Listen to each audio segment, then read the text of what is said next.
ठीक है। Okay students, आज जो हम पढ़ने वाले हैं टॉपिक वो है प्रतिकूलता या कॉन्ट्रावेंशन। ठीक है, प्रतिकूलता या कॉन्ट्रावेंशन। तो क्या है प्रतिकूलता? तो पहले आपको ये जानना चाहिए कि प्रतिकूलता या कॉन्ट्रावेंशन असहयोगी सामाजिक प्रक्रिया है। ठीक है, सामाजिक प्रक्रियाओं के अंतर्गत जो हम पढ़ रहे हैं सहयोगी और असहयोगी, तो उसमें ये क्या है, एक असहयोगी सामाजिक प्रक्रिया है।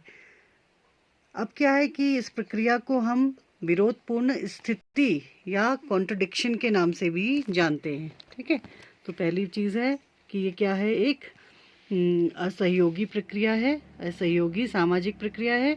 दूसरा, इसको हम विरोधपूर्ण स्थिति के नाम से या कॉन्ट्रडिक्शन के नाम से भी जानते हैं। तीसरी चीज़ आप इसमें ये समझ लीजिए कि ये जो प्रतिकूलता की प्रकृति है ये ना तो प्रतिस्पर्धा के समान है और ना ही संघर्ष के समान है, बल्कि इसे इन दोनों प्रक्रियाओं के बीच की स्थिति कहा जा सकता है। ठीक है, तो यानी कि ये ना प्रतिस्पर्धा के साथ हम इसको रख सकते हैं, कंपटीशन की तरह भी नहीं है ये, और ये संघर्ष जो आपने पढ़ा है कॉन्फ्लिक्ट, उसकी तरह भी नहीं है, बल्कि इन दोनों के बीच में हम इसको रखते हैं। प्रतिकूलता जो है वह प्रतिस्पर्धा और संघर्ष के बीच की स्थिति है। ठीक है, नेक्स्ट जो प्रतिकूलता होती है ये एक मानसिक स्थिति है। ठीक है, इसमें सदैव कन्फ्यूजन बना रहता है किसी भी चीज़ के लिए।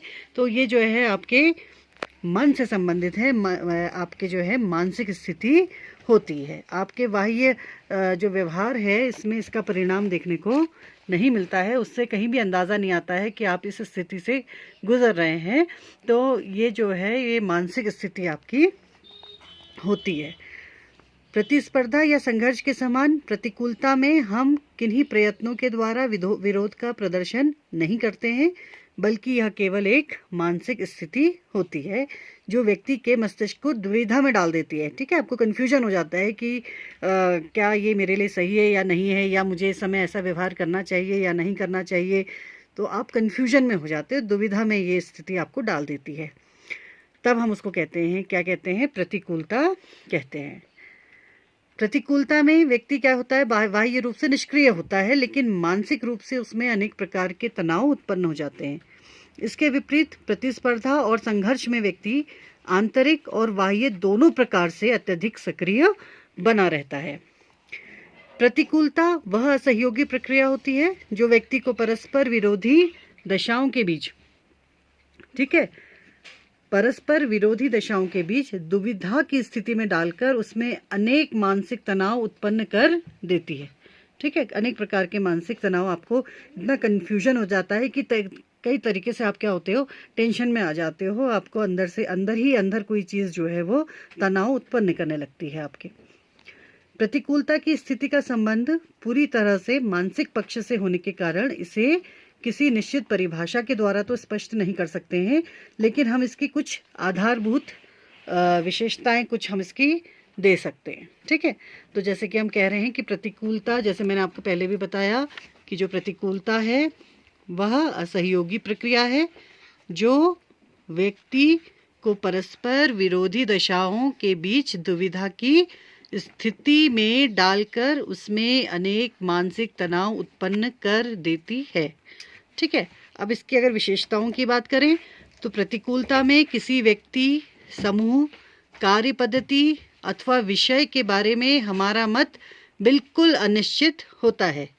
ठीक है, ध्यान से देखिएगा, प्रतिकूलता वह स्थिति है जिसमें किसी व्यक्ति, समूह, कार्य पद्धति अथवा विषय के बारे में हमारा मत बिल्कुल अनिश्चित होता है, यानी कि हम दुविधापूर्ण स्थिति में, कन्फ्यूजन की स्थिति में आ जाते हैं और यह निश्चय ही नहीं कर पाते हैं कि कोई भी वस्तु हमारे लिए अच्छी है अथवा बुरी है। जैसे कि वर्तमान सामाजिक पर्यावरण में हमारे लिए यह निश्चित करना कठिन हो जाता है कि जो डिवोर्स है, विवाह विच्छेद है, उसका अधिकार उचित है अथवा अनुचित है ना। तो हमको कन्फ्यूजन हो जाता है। या परिवार में लड़कियों को अधिक स्वतंत्रता देने से उनके व्यक्तित्व का विकास होगा या वे गुमराह हो जाएंगी। ठीक है, इस प्रकार से बहुत सारी चीज़ें होती हैं हमारे समाज में जो हमको जो है कन्फ्यूजन में ला देती है कि हम ऐसा करें या ना करें। ठीक हो गया।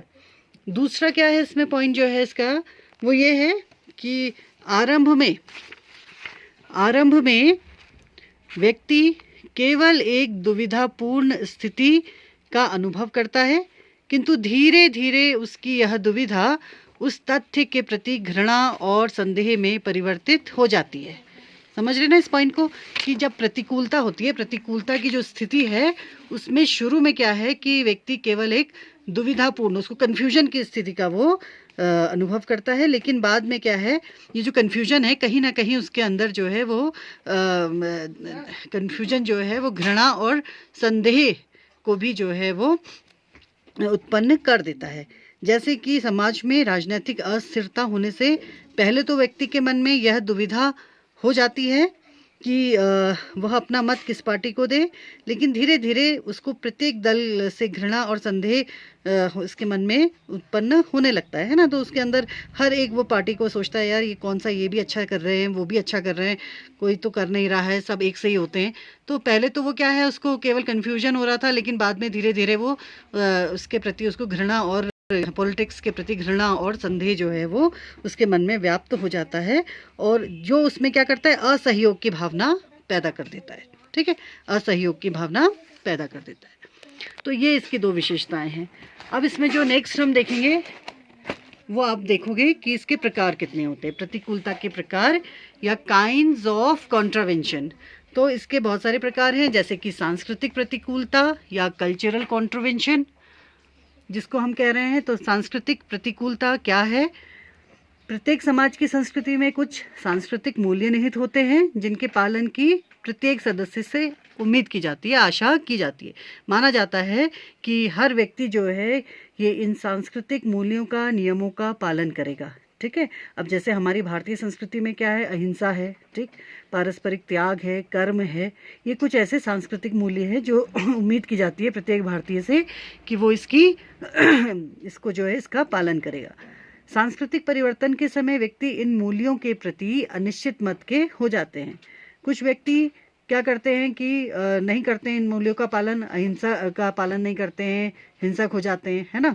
कुछ व्यक्ति भूखे रहकर के भी ब्राह्मण भोज कराना आवश्यक मानते हैं। कुछ व्यक्ति सोचते हैं कि नहीं नहीं ये तो एक अंधविश्वास है, हमें इससे क्या करना है। तो फलस्वरूप क्या होता है कि वृद्ध और युवा पीढ़ियों के बीच एक दूसरे के प्रति प्रतिकूलता उत्पन्न हो जाती है।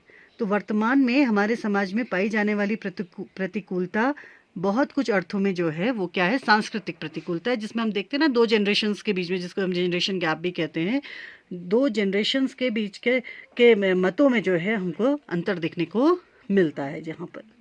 दूसरा है इसमें पारिवारिक प्रतिकूलता, यानी कि फैमिली कॉन्ट्रावेंशन। पारिवारिक प्रतिकूलता, फैमिली कॉन्ट्रावेंशन। अब ये क्या है, दूसरा रूप है प्रतिकूलता का। तो एक ही परिवार के सदस्य जब एक दूसरे से भिन्न मनोवृत्तियों के हो जाते हैं, अलग अलग लक्ष्यों को महत्व देने लगते हैं, तब इस स्थिति को हम क्या कहते हैं, पारिवारिक प्रतिकूलता कहते हैं।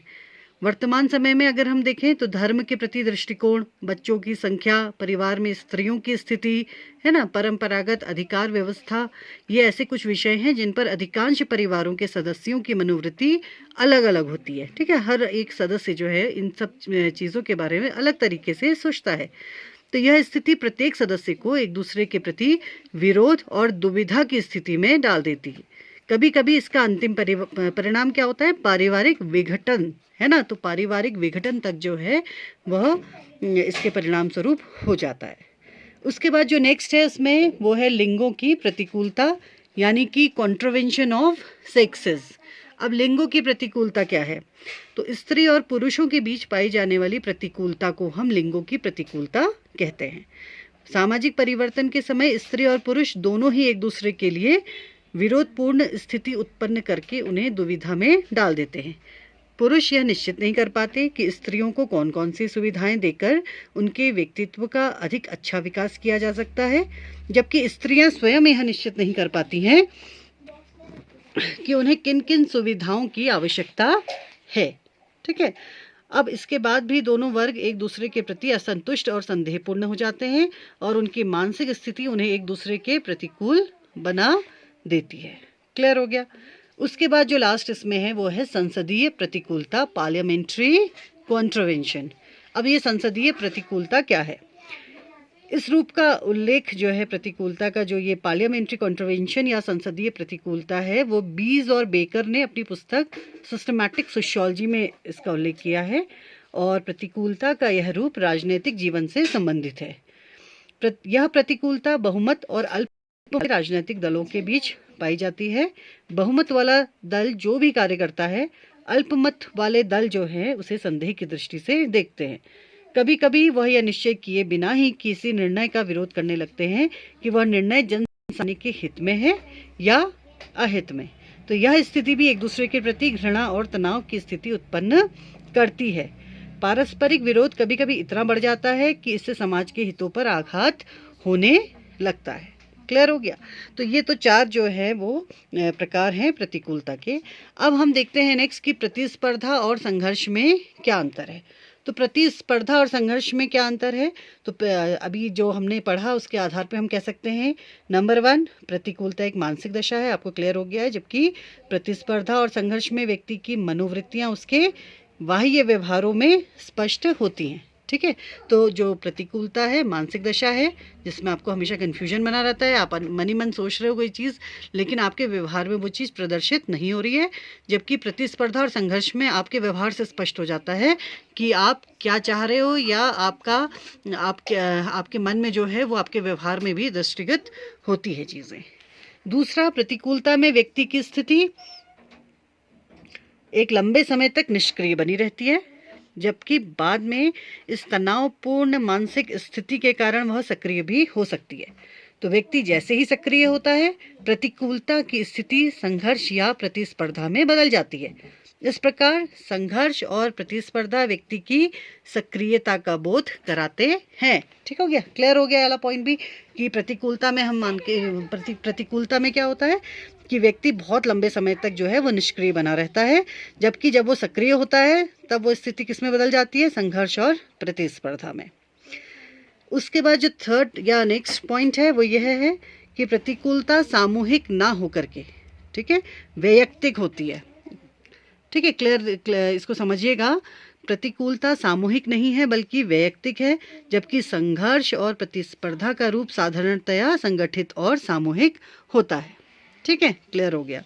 उसके बाद नेक्स्ट क्या है आपका कि मनोवैज्ञानिकों ने चेतना के आधार पर प्रतिकूलता को संघर्ष और प्रतिस्पर्धा से अलग किया है। प्रतिकूलता में व्यक्ति सबसे अधिक अचेतन स्थिति में होता है, प्रतिस्पर्धा में यह अचेतनता कुछ कम हो जाती है, जबकि संघर्ष सबसे अधिक चेतन प्रक्रिया है। तो अगर हम चेतना के आधार पर देखें तो प्रतिकूलता में व्यक्ति सबसे अधिक अचेतन स्थिति में होता है, बहुत ज़्यादा अवेयर नहीं है वो, ठीक है, अनअवेयर है चीज़ों के प्रति।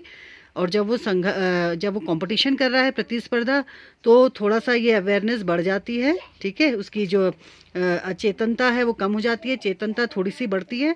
और लेकिन संघर्ष यानी कि कॉन्फ्लिक्ट में वो सबसे अधिक जो है वो क्या हो जाता है, अवेयर हो जाता है, यानी कि जो कॉन्फ्लिक्ट है वो सबसे अधिक चेतन प्रक्रिया है, जबकि प्रतिकूलता बिल्कुल ही अचेतन है ना, उसमें बिल्कुल चेतना नहीं है, अचेतन स्थिति में होता है।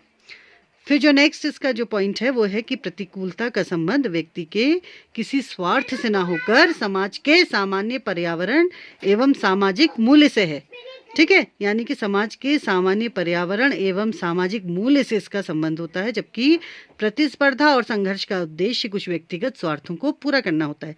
प्रतिकूलता की स्थिति में व्यक्ति अपने किसी स्वार्थ के बारे में ज़्यादा नहीं सोच रहा है, बल्कि किसके बारे में चिंतित है, वो समाज के किस चीज़ से व्यथित है, किस चीज़ से उसको कन्फ्यूजन हो रहा है, समाज के पर्यावरण, ठीक है, सामाजिक मूल्यों की वजह से वो क्या है, थोड़ा कन्फ्यूजन की स्थिति में है कि ऐसा समाज में हो रहा है, ऐसा होना चाहिए या नहीं होना चाहिए, या हमको ऐसा करना चाहिए, समाज क्या सोचेगा। लेकिन प्रतिस्पर्धा और संघर्ष का उद्देश्य होता है व्यक्ति अब जब अपने व्यक्तिगत स्वार्थ को पूरा करना है। ठीक है, तो यानी कि प्रतिकूलता का संबंध व्यक्तिगत स्वार्थ से नहीं है और प्रतिस्पर्धा और संघर्ष का संबंध व्यक्तिगत स्वार्थों को पूरा करना होता है। क्लियर? अब आपको क्लियर हो गया होगा कि कॉन्ट्रावेंशन और प्रतिकूलता किसे कहते हैं। Thank you.